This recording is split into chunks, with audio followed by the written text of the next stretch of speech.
হ্যাঁ, hello viewers, আসসালামু আলাইকুম ওয়া রাহমাতুল্লাহি ওয়া বারাকাতুহু। কেমন আছো? থাকুন, নিরাপদে থাকুন এই কামনা করে আজকে নতুন ভিডিওটি আমরা আরম্ভ করতেছি। তো আজকে যে বিষয়ে আলোচনা করবো সেটা হচ্ছে নোংরা বশীকরণ। এই নোংরা বশীকরণ, এটা এতটা নোংরা বশীকরণ যা আপনার কল্পনার বাইরে। এই বশীকরণটি প্রয়োগের মাত্র ওই মেয়ে আপনার জন্য পাগল ও দিওয়ানা উন্মাদ হয়ে যাবে। আপনি চাইলে তাকে বিয়ে করতে পারবেন, আপনি চাইলে তার সাথে মিলন সহবাস করে আপনি বিছানায় তার দেহ ভোগ করতে পারবেন। আপনি চাইলে তাকে বিয়ে করে আপনার স্ত্রী বানাতে পারেন, আপনি চাইলে তাকে বিছানার সঙ্গী বানাতে পারেন। তো এটা আপনার সম্পূর্ণ মনস্থিরের উপর নির্ভর করবে, মন মানসিকতার উপর নির্ভর করবে। তো আপনি ওই মেয়েকে যা বলবেন তাই শুনতে বাধ্য থাকি, বা আপনি যদি বলেন ন্যাংটা হয়ে এখানে দাঁড়িয়ে থাকতে হবে, সে তাই থাকবে।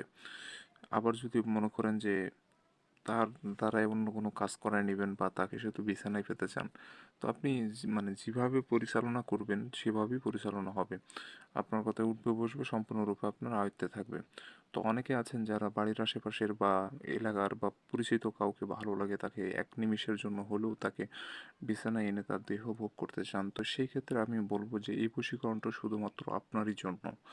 এই বশীকরণটি শুধুমাত্র আপনারই জন্য, কারণ এটা শুধুমাত্র দেহ ভোগের উদ্দেশ্যে যদি ব্যবহার করেন তাহলে এতটা দ্রুত কাজ করবে আপনার কল্পনার বাইরে। কিন্তু আপনি যদি বিয়ের উদ্দেশ্যে এটা করতে চান সেক্ষেত্রে একটু সময় লাগবে। তো দুইটা কাজই সম্ভব, আপনার মনস্থিরের উপর সব কিছু নির্ভর করবে। তো বন্ধুরা, চলুন আর বেশি কথা বলবো না, মূল ভিডিও আরম্ভ করি। তো বন্ধুরা, আমার চ্যানেলে নতুন এসে থাকলে অবশ্যই চ্যানেলটি সাবস্ক্রাইব করে পাশে থাকা বেল আইকনে ক্লিক দিয়ে অল নোটিফিকেশন অন করবেন। আমি প্রত্যেকদিন একটা করে ভিডিও দিয়ে থাকি বান অথবা বশীকরণ, শত্রুকে মারা বা প্রেমিকা বশীকরণ, বিভিন্ন ধরনের টোটকা ও তদবির নিয়ে আপনাদের মাঝে উপস্থাপিত হয়। এগুলো বিষয়ে জানতে ও শিখতে চাইলে অবশ্যই চ্যানেলটি সাবস্ক্রাইব করে রাখবেন। তো বন্ধুরা, এই কাজটি করতে গেলে আপনাকে যেটা করতে হবে সেটা হচ্ছে একটা সাদা কাগজ নিতে হবে। সাদা কাগজের উপরে লাল কালি দিয়ে সম্পূর্ণ নকশাটা আপনাকে লিখতে হবে। সাদা কাগজের উপরে লাল কালি দিয়ে সম্পূর্ণ নকশাটা আপনাকে লিখতে হবে। আবার অনেকে, যদি আপনি মেয়ের কোনো কাপড় সংগ্রহ করতে পারেন সেই ক্ষেত্রে কাপড়ে নকশাটা লিখতে পারেন। আর কাপড় সংগ্রহ করা অসম্ভব কিছু হয়ে গেলে আপনি কাগজের উপরে লিখবেন। তো কাগজের উপরে লেখা যাবে, সমস্যা নেই। আর কাপড় নিয়ে আসা এটা খুব রিস্কের ব্যাপার, ওটা না করাই ভালো। আপনি কাগজ দিয়ে লিখতে পারেন। তো বাজার থেকে কাগজ কিনে এনে আপনি লাল কালিতে সম্পূর্ণ নকশাটা লিখবেন। আর যে কাগজটা দিয়ে লিখবেন সে কাগজটা ফ্রেশ সাদা কাগজ হতে হবে, চকচক কাগজ, মানে কোনো প্রকার ময়লা আবর্জনা বা কালচে টাইপের কাগজে লিখবেন না। ফ্রেশ চকচক আয়নার মতো চকচক এমন সাদা কাগজে সম্পূর্ণ নকশাটা আপনাকে লিখতে হবে। তো এই নকশাটা আপনি অল্প সময়ের মধ্যে লেখার চেষ্টা করবেন, 10 থেকে 15 মিনিট, এর বেশি সময় লাগানো যাবে না। তো নকশা যত দেরিতে লিখবেন তত নকশার ক্ষমতা কমে যাবে। অতএব দ্রুত লেখার চেষ্টা করবেন, ইনশাআল্লাহ আপনার কাজ 100% হয়ে যাবে। তো বন্ধুরা, যখন নকশা লিখবেন, দিনটা যে কোনো দিনই হতে পারে, সমস্যা নেই, তবে রাতে অঙ্কন করবেন কাজটি। এই নকশাটা রাতে লিখতে বসবেন, কারণ দিনে নকশা অঙ্কন করার জন্য নয় এটা। অবশ্যই রাতে অঙ্কন করবেন। যখন অঙ্কন করবেন আশেপাশে যেন কেউ না থাকে, নিরিবিলি জায়গায় বসে পাক পবিত্র হয়ে আপনি নকশাটা লিখবেন। যে জায়গায় বসে লিখবেন জায়গাটাও পাক পবিত্র এবং নিচেও পাক পবিত্র হয়ে থাকতে হবে। তো এইভাবে করে সম্পূর্ণ নকশা আপনার কমপ্লিট করতে হবে। স্কেল দিয়ে দাগ টেনে যেভাবে আছে ঘর সাজায়, যে হরফ সংখ্যা যেভাবে আছে ঠিক একইরূপভাবে আপনাকে নকশাটা লিখতে হবে। যেটা যেরকম হয়ে আছে সেরকমভাবে আপনাকে দিতে হবে। কোনো প্রকার তেড়া বেঁকা বা 19-20 করা যাবে না, এতে করে হিতে বিপরীত হওয়ার সম্ভাবনা রয়ে যায়। বিষয়গুলো লক্ষ্য রাখবেন। তো এভাবে সম্পূর্ণ নকশা আপনাকে প্রস্তুত করে নিতে হবে। আর বন্ধুরা, আর নকশার নিচে যে নাম দিতে হবে, প্রথমে দিতে হবে যাকে বশীভূত করবেন তার নাম, তার পিতার নাম। তার সাইডে দিতে হবে আপনার নাম, আপনার পিতার নাম। তো কোথায় নাম দিতে হবে আমি হাত দিয়ে দেখা দিচ্ছি, আপনারা লক্ষ্য করে দেখতে পারবেন।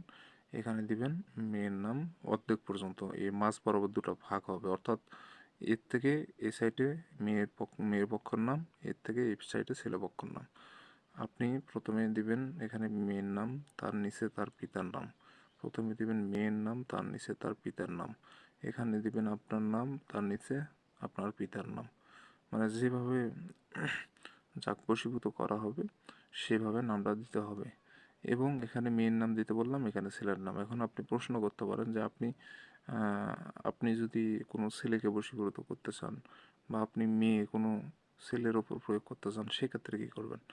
তাহলে আপনি যদি মেয়ে হন, ছেলেকে বশীভূত করবেন, সেক্ষেত্রে এখানে ছেলের নাম, এখানে আপনার নিজের নাম। তো মেন কথা হচ্ছে কি যে যার উপরে বশীকরণটি করবেন তা সে মেয়ে হোক ছেলে হোক এই সাইডে তার নাম থাকবে। আর আপনি যে নকশাটা দিয়ে কাজ করবেন তার নাম এই সাইডে থাকবে, সেটা মেয়ে হোক বা ছেলে হোক ওটা কোনো ব্যাপার না। যে নকশা লিখবে তার নাম এই সাইডে, আর যে যার উপর প্রয়োগ হবে তার নাম এই সাইডে। তো আশা করি বুঝতে পেরেছেন। তো এইভাবে সঠিকভাবে যেসব বর্ণিত নিয়ম বলে দিলাম এভাবে করে আপনার নকশাটা লিখে ফেলতে হবে। তো লিখে ফেলার পর এই নকশাটা প্রস্তুত করে সূরায়ে নাস একবার পড়বেন, পড়ে নকশার উপরে ফু দিবেন। একবার সূরায়ে নাস পড়ে একটা ফু দিবেন, তাহলে যথেষ্ট। দিয়ে নকশাটা আগুনে পোড়ায় ফেলবেন, আপনার কাজ শেষ, আপনার আর কিছু করা লাগবে না। আর মেন কথা হচ্ছে কি যে অনুমতি যারা নেবেন এই কাজের জন্য চ্যানেলটা সাবস্ক্রাইব করবেন, কমেন্টের নাম লিখবেন, অনুমতি পেয়ে যাবেন। এটাই হচ্ছে অনুমতি নেওয়ার নিয়ম। কেউ যদি আমার সাথে যোগাযোগ করে বলেন যে ভাই অনুমতি লাগবে, তাহলে দিব না।